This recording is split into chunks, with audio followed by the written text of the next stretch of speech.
Questa bandiera presto potrebbe essere ammainata sul pennone del municipio di Meduna di Divenza.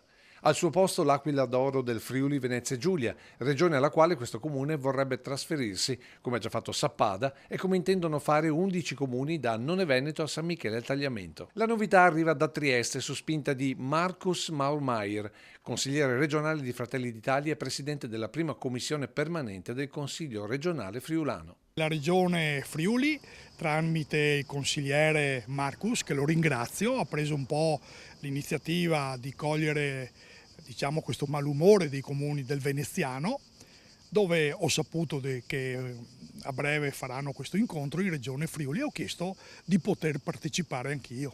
Del resto, chi non sarebbe di malumore sapendo che a poche centinaia di metri, ma al di là del confine del Veneto, si sente come la disparità economica tra famiglie? Più o meno siamo sui 2.500-3.000 euro all'anno che tra vari aiuti, tra varie defiscalizzazioni una famiglia può risparmiare, non è mica poco. E questo vale per i carburanti, l'energia elettrica, i servizi pubblici, insomma per tutto. Una disparità nata con l'autonomia del Friuli e che in parte doveva essere riequilibrata da fondi statali per i comuni di confine.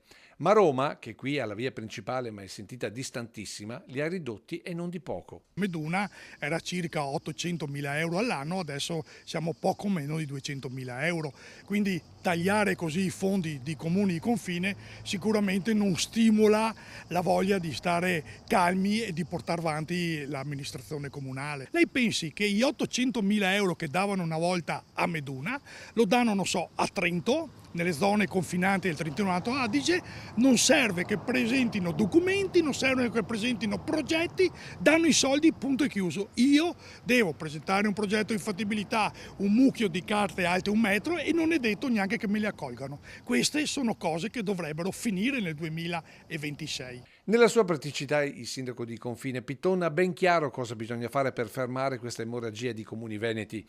Per questo lancia un messaggio direttamente al presidente Alberto Stefani. E gli auguro buon lavoro, ha iniziato da poco, credo che dovrete dare una mano un pochettino ai comuni di confine, dando una mano togliendo una parte di burocrazia che ci troviamo. Questa è una parte importante che potrebbe dare a noi sindaci e ai comuni, per quel che riguarda lo Stato centrale, ripinguare i fondi.